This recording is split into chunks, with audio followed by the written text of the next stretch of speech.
Hey 302, I'm Jackie Ferris. From porcupines to kangaroos and sloths, they're all here at the Barnhill Preserve.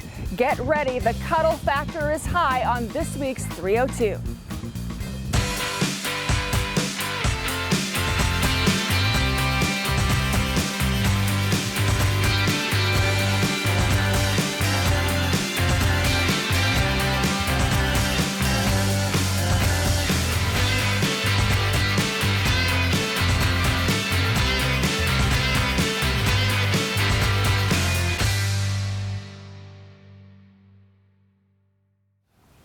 Hey there 302, we are at the Barnhill Preserve in Frankford, Delaware, and I'm joined now by Sam Prestia, who is one of the folks here that brings a lot of the education about some of these really interesting animals. Sam, thank you so much for joining us. Yeah, thanks for coming to visit us and see our animals. Tell us a little bit about Barnhill Preserve. What's your mission? How long have you been here? Where'd you get your start? Okay, so my boss started Barnhill Preserve as an offshoot from our original location in Louisiana, right outside of Baton Rouge. He went to LSU down there, worked at the original Barnhill, and he's from Sussex County, so he wanted to bring education about all these cool animals up here to where he's from. So that started around 2015, where we did a lot of mobile stuff. We would go to the beach in the summers with the animals and let people learn about them and get some photos. And we would travel around the country, all throughout the Northeast, doing school programs up until COVID happened. So once that happened, we started trying to figure out how we can educate people on site. We opened up our kangaroo yard, which is right behind us. That has 4 of our red kangaroos and 1 wallaby. So we did Kangaroo Yoga last summer, which was our only on-site program. Now we have our barn that we're working on building, so we can do more programs like facility visits and encounter tours, so people can come here and learn about the animals and get some more hands-on experiences with them as well. Now, you mentioned a couple of your animal ambassadors. Talk to me a little bit about the Animal Ambassador program and why it's so important that, people learn about these individual animals that you have. So, I mean, a lot of times, unfortunately, people don't think about animals if they're not seeing them. So when we are able to bring people our animals and show them up close, they're able to really get a sense of how important they are and how cool they are. Because, I mean, kangaroos are in Australia. Not many people make it to Australia, especially given the current travel climate. We also have some really cool stuff like a Eurasian lynx, an eagle owl. All of those things are going to be animals that you wouldn't find here in the US that they're able to see and learn about up close without having to travel across around the world to see them. Now, you mentioned the lynx. You also have a sloth and a porcupine. Yes. Can you go through the list of the animals that one might see if they came out for a visit? So kind of the main animals that we do encounters with are going to be our kangaroos. We do a kangaroo walkabout. We do sloth encounters where you get to hand feed a sloth. Sloths don't like to be touched, so it's not like they can hold one and cuddle one. As cuddly as sloths look, they have very sharp teeth and they're very solitary creatures, but they love their snacks. So sloth encounters, we do a small mammal encounter that rotates every weekend. We change the animal up. We have our porcupine, armadillo, hedgehogs, these little guys called hedgehog tenrecs, which look like a hedgehog, but they're a shrew. We're hoping to get our aardvark out and on display for people to come meet soon as we can get his enclosure ready to be outdoors, because they have very strong claws. We also have lots of reptile encounters, so if you're into it, you can see our snake. We have a ball python. We have a savanna monitor, all types of smaller lizards and tortoises. We do owl encounters. So we have an eagle owl, which are very large owls. She looks a lot like a great horned owl. Her name is Zoe. She's very beautiful and intimidating. But we're getting a spectacled owl too, which are smaller, and we're getting a chick coming up from our Louisiana facility that was, I believe, hatched down there. Now, you mentioned that at first you were mobile. COVID kind of shut you down, and you guys have been doing a lot of virtual programming as well. Yes. So actually right now, one of my coworkers, Hugh, he is in our event space in our tent doing a virtual presentation for a school. So we haven't been able to travel out and physically go to schools a lot this year just due to COVID and concerns about that. But we've done a lot of virtual presentations through Zoom and you know, Google Meet, all kinds of stuff like that. So we're able to show the kids the animals and still teach them about them without going to them and gathering in a big space where, you know, COVID could be spread. Sure. We definitely safety first. So you guys are really under construction now, kind of making a home base. Talk to me a little bit about, you know, because this is going to be seen in the summertime and beyond. We love reruns. Everybody loves to watch a show once or twice. So talk to me a little bit about when someone comes out to visit you, what the potential, what they're going to see in terms of the facilities that you're working on right now. Okay, so coming to visit us, we start out with an animal show.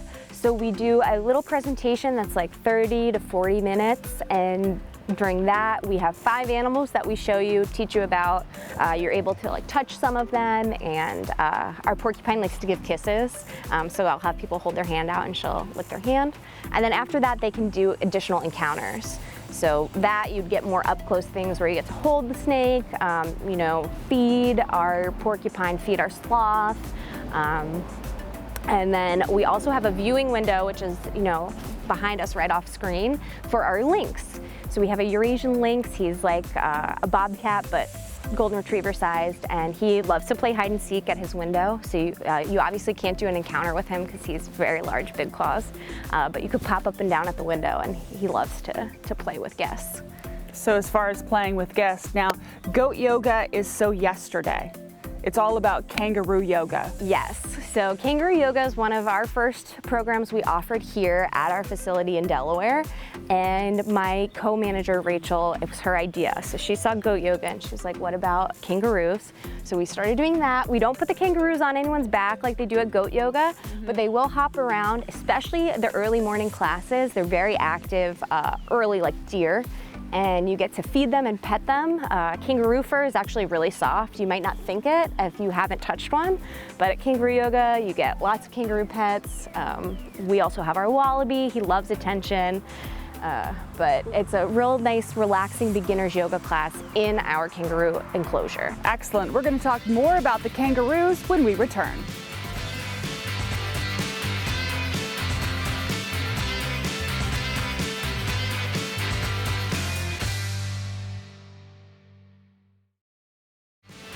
I'm Laura Dury, Marketing Manager for Hagley Museum and Library. Come get crafty with me on the 302. Welcome back. We are at Barnhill Preserve. We talked a little bit about the facilities here, but now we're going to take a deep dive into some of the amazing animals that you can check out if you come for a visit. I'm back with Sam. Sam, tell me a little bit about kangaroos. You don't see them every day in Delaware.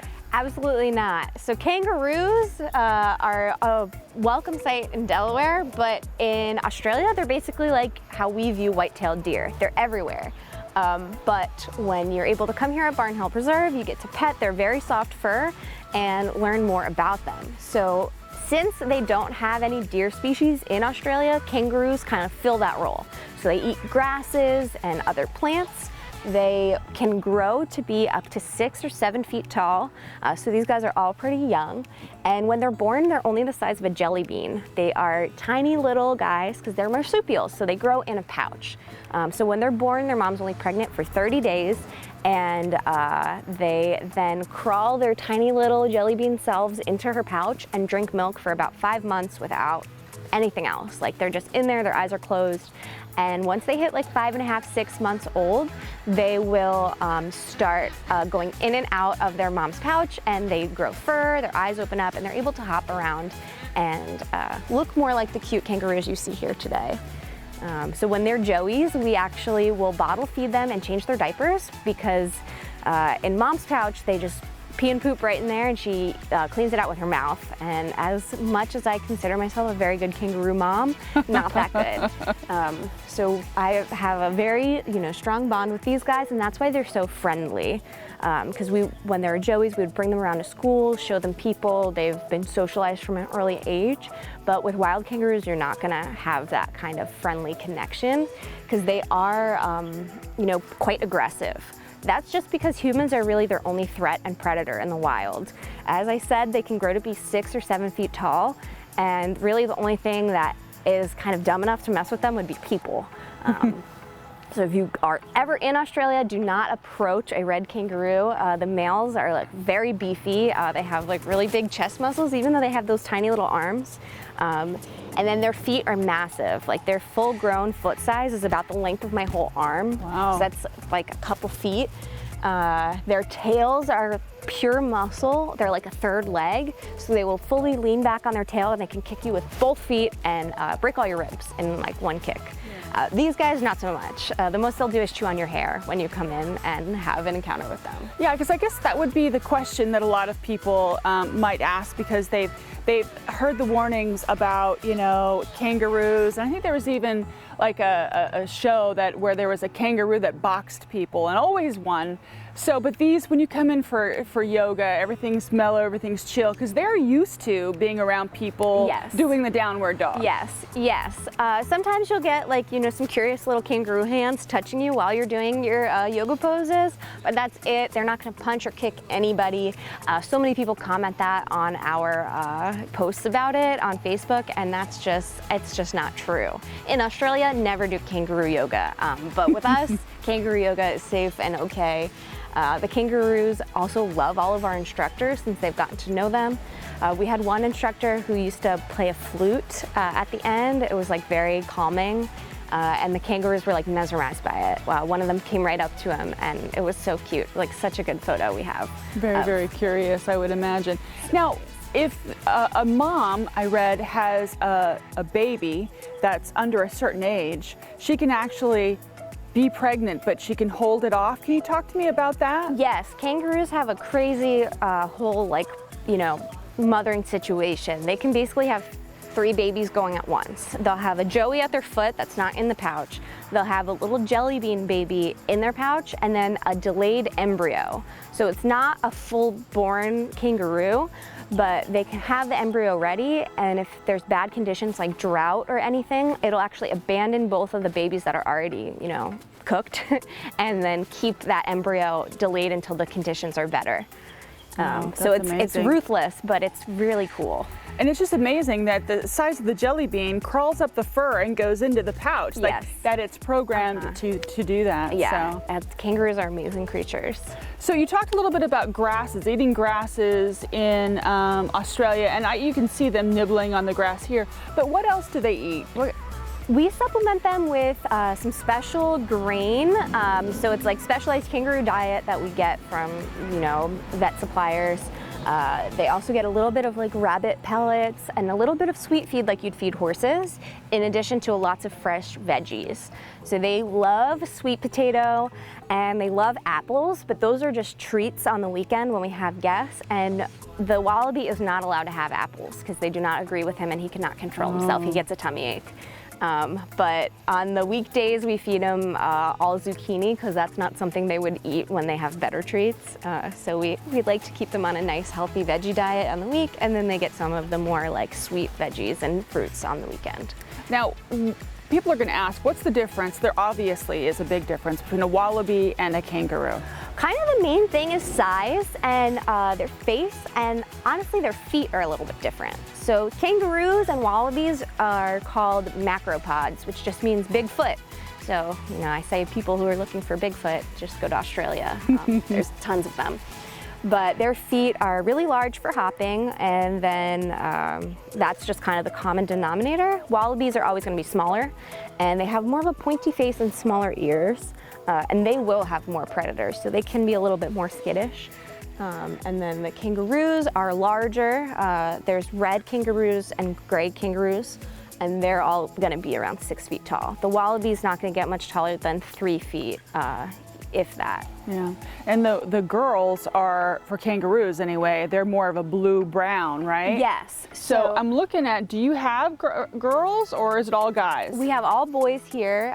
If we introduced a lady at this point, it could cause some drama. Crazy. So just like deer, basically there's an alpha male, and then there's a lot of like females that he will mate with. There's other males in the group, A group of kangaroos is actually called a mob, and they do live in a really large mixed group, and they are very social, very curious creatures. These guys will play box with each other, but they don't have any ladies to fight over, and that's when things could get dangerous. So who is the leader of the pack here? I would say it's Arnie, way back in the corner. Arnie, who, by the way, is ignoring us. Yes, Arnie is very shy, but when the kangaroos will kind of get into more fights with each other, I've noticed he breaks them up. Which is ironic because he's actually neutered. He just was probably like destined to be an alpha male, but just unfortunately, you know, life got in the way of that. Sure. Excellent. We're going to talk about other animals here at Barnhill Preserve when we return.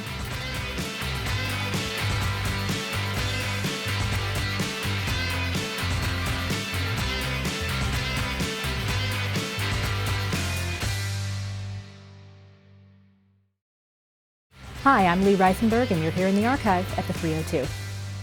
Welcome back. We are at Barnhill Preserve with one of the most awesome guests I think we've had on the 302. This is Barb. Sam, tell us a little bit about Barb. So Barb is a Palawan porcupine, and she gets her name from her quills. So porcupines are a type of rodent that are quite spiky, and she's got all of these quills. So if you do want to go ahead, you can kind of touch. Look at this little tail. Oh my them. gosh, right here. Can you see the tail? Oh, she's not. It's like she's wagging her tail. Yes. She's like, listen, Barb. sweet potato. Barb loves sweet potatoes, Yes. right? So she's a rodent. So she's got those big old rodent teeth. You ready? So Here can we catch go. her. Oh yeah. Munching. Oh, what a sweetheart. Yes, she is sweet, but she's also sassy, which is why I'm holding her, because she trusts me. I am, not to brag, but her favorite current Barnhill employee. We have a great little bond, and I know that she's not gonna hurt me on purpose. One of the myths about porcupines is that they shoot their quills. They do not shoot their quills. That would be like if we could shoot our hair out of our head. These are just modified hairs that are like a mixture between our fingernails and our hair. So you can go ahead and feel this one. She's been shedding, I think just because of the season changing. Kind of feels like a pine needle. Right. But with porcupines, the reason why they do leave their body and get stuck in other things is because they have barbs, hence barb. So those barbs are like a little hook, like at the end of a fishing hook. If you get a fish hook stuck in you and try to pull it out, she's gonna leap on me. Watch. Give me this. She's nuts. She wants the sweet. Here you go. Here you go. Whoa, take it. Yeah. I don't want to. Oh, there you go. She's like, give it. Yeah. So watch her while she's eating, because she does get very defensive. Oh. The only time she'll ever like really try to angle her quills at me is if she's eating. And she thinks I'm trying to steal her food. So they can change The trajectory of their quills. basically, like they flex muscles like in their back, in their skin. It's kind of like when we get goosebumps, but their hairs are daggers and Sure. not tiny little wispy. And you can see why it's an effective means of protection. Yes. So Yeah. when they are threatened, they'll actually run backwards at their, potential predator and stab them with those big quills. So you definitely don't want to upset Yeah. Barb. She is, a very formidable enemy to have. Sure. Now, how long does it take? Say, for instance, you say she's shedding, and these are very sharp little. I mean, this would not feel good at all. But oh, how long? I just don't want her to bite me. You said she's food aggressive? Yes. Because this would happen to me. Come here.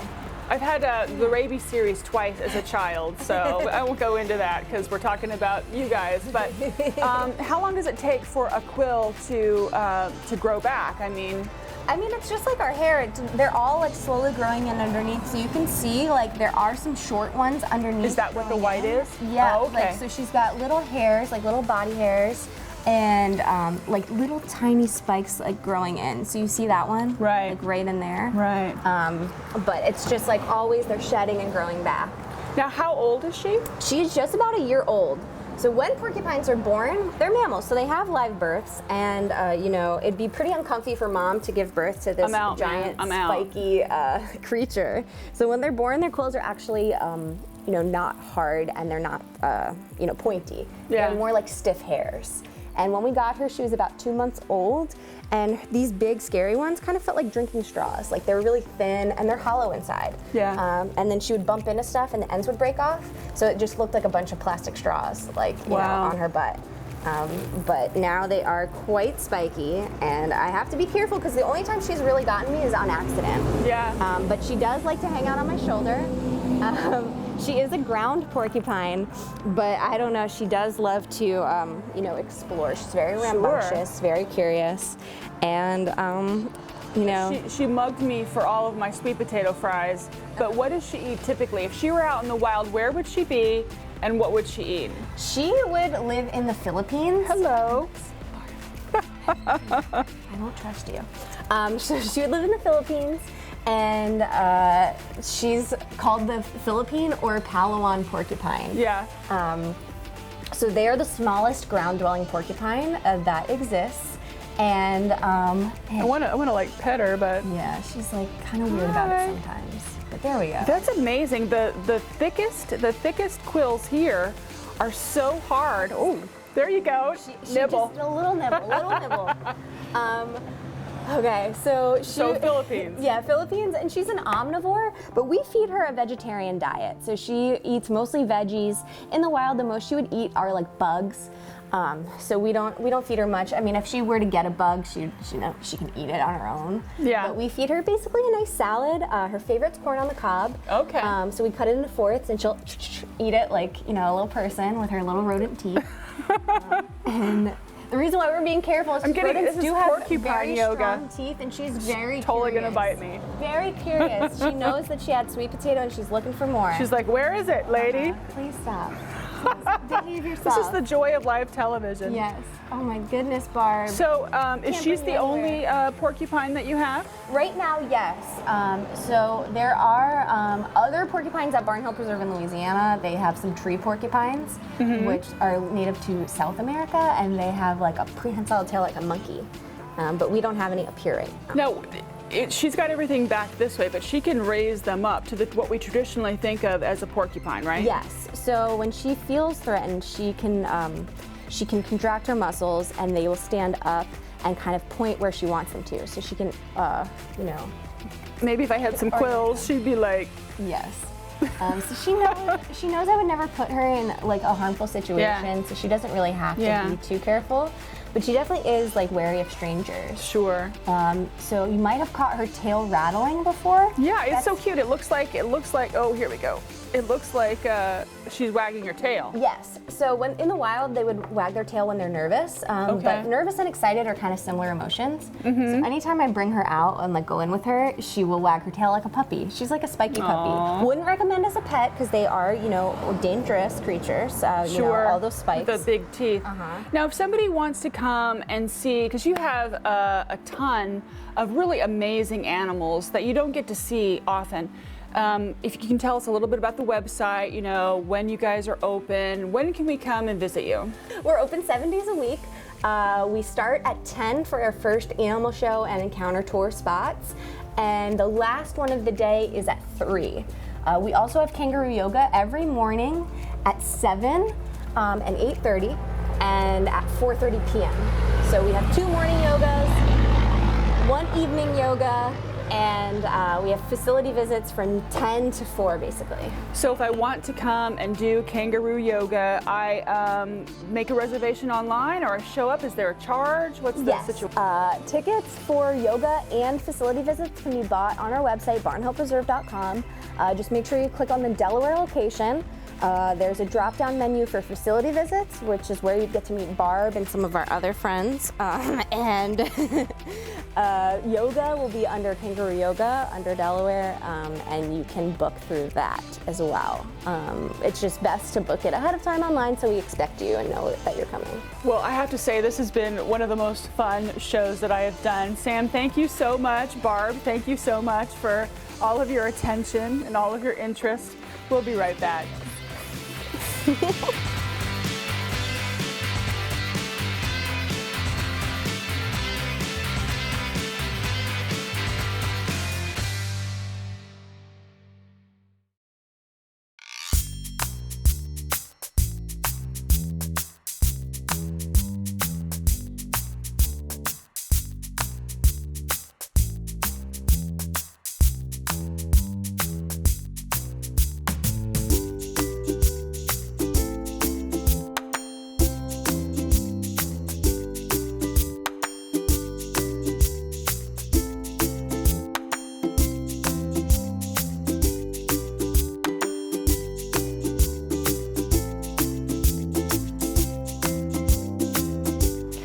information on all of the wonderful animal ambassadors here at Barnhill Preserve, visit barnhillpreserve.com.